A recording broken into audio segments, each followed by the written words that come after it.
Alright, Journal, here's a warning. Alright, I'm going to be talking about some grim stuff here. Some real bring your day down material. Grim. And I know, you're going, what the hell, man? Is this even geocaching related? What's this warning all about? But I assure you, my geocaching friend, this is 100% a geocaching related. Yeah, and I understand that YouTube, the algorithm might slap this video on something not so grim and horrible, and you're there with your kids, or you might just be having a good day. In which case, you gotta close the window, go somewhere else. All right, this ain't happening for you today.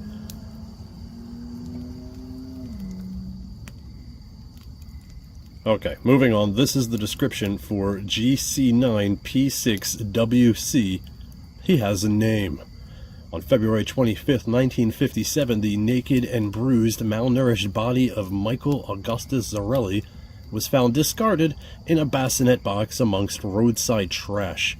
No children were reported missing, and he was unable to be identified.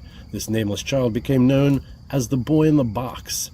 His case remained open, and hope was never lost. On December 8th, 2022, through the wonders of forensic science and advancements in DNA, America's unknown child was finally identified. He was given a proper headstone on what would have been his 70th birthday, January 13th, 2023.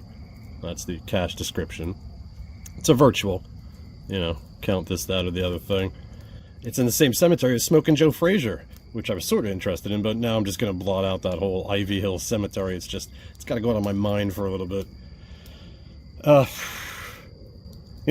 read some true crime and some criminal fiction, and they always talk about how the investigators have to emotionally withdraw from aspects of the case to get the job done. You know what I'm saying? Especially when children victims are involved. They always talk about how criminal forensics investigators, they have to keep their emotions at a distance. Gotta separate your emotions, get the job done. Well, apparently a lot of geocaches are capable of that as well, to get that smiley, And let me make sure we're on the same page here, Journal. It's not the memorial I find off-putting, no. It's not that. It's the fact that it was made into a geocache. Yeah, I know, we all play the game differently, and maybe this is one of those fundamental divisions amongst geocachers that start with a big G and geocachers that start with a little g. I gotta ask, who goes out of their way to add this to their itinerary for a fun day of geocaching, huh? Oh yeah, let's go grab some gadget caches, do the trio of wild bird letterboxes by the river, and oh yeah, let's not forget the one about the naked battered child murder victim stuffed in a briefcase. No, honey, put that one on the list. Don't worry, we'll get the Harry Potter cache right after, I promise. But first, let's get the naked battered child murder victim stuffed in a briefcase cache. Terrible tragedy, but thanks for the cache.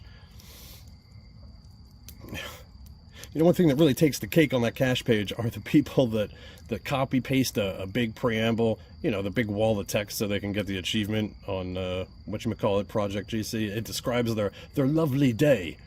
So you get paragraphs of that, and then there's one line at the bottom regarding the cache. How sad. Thanks for bringing me here. Thanks for the cache.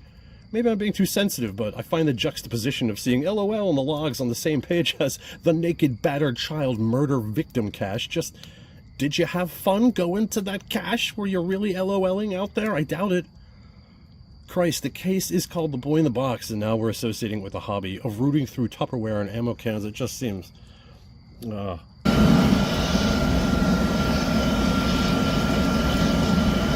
Sorry, Journal. Had to stoke the flames there.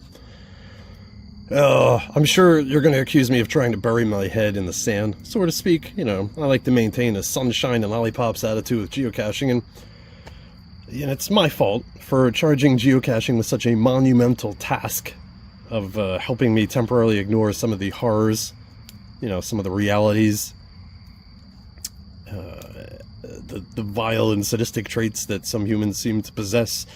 And I say all that without irony or sarcasm. I know this is kind of a Skimbosh problem, but I'm not saying this virtual shouldn't be here. I get the interest in forensics. I get that sometimes for some people, fun equals interesting, not necessarily fun, haha.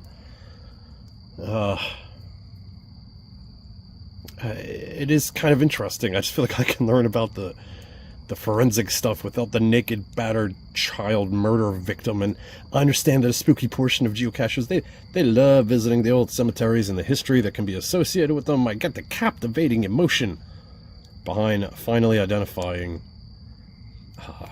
this victim. You know, I don't think it's weird. I don't think anyone's weird for visiting a memorial. I think it's weird, again, to play your game here, or make it a game piece.